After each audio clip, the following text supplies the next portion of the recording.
Artis peran Thalita Latief telah resmi bercerai dari Dennis Rizky atau dikenal dengan nama Dennis Lila, sejak tanggal 29 Juli tahun 2021 lalu.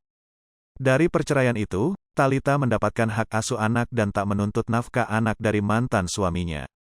Meski sudah menyandang status baru, ibu satu anak ini belak-belakan menyebut jika dirinya tak ingin mengubah diri. Maksudnya, ia tetap ingin menjadi sosok Thalita Latief dengan pribadi yang sama. Setelah cerai, aku tidak mau mengubah diri aku. Justru aku tetap menjadi seorang Thalita Latief yang semua teman-teman mengenal aku dari kecil, ucap Thalita, Agustus tahun 2021. Lebih lanjut, wanita kelahiran 1986 ini memilih untuk lebih mencintai dirinya. Tapi mungkin aku akan lebih mencintai diriku sendiri, imbuhnya. Hal ini lantaran ia merasa seperti dulu sudah mengorbankan dirinya demi kebahagiaan orang lain.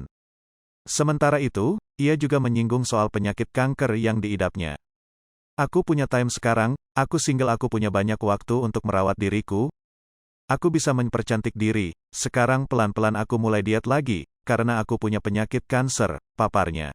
Kini Thalita berhasil diet dan penampilannya terlihat langsing. Tak hanya penampilannya yang berubah, namun Thalita kini juga memiliki kekasih baru. Sosok kekasihnya adalah pria bernama Lee Chan-rae. Nampaknya kekasihnya itu juga telah akrab dengan putra semata wayang Thalita. Dalam postingan terbarunya, Thalita bersyukur atas apa yang ia miliki sekarang.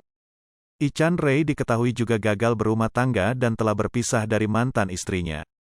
Sempat muncul isu bahwa Thalita menjadi orang ketiga dalam rumah tangga Lee Chan-rae.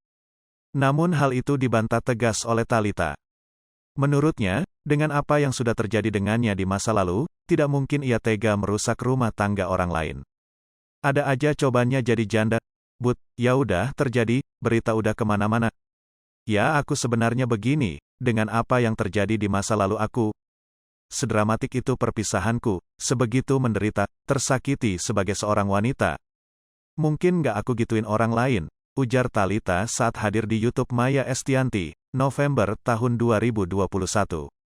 Hai pemirsa Sri Popo TV, jangan lupa komen, like, dan subscribe, serta tonton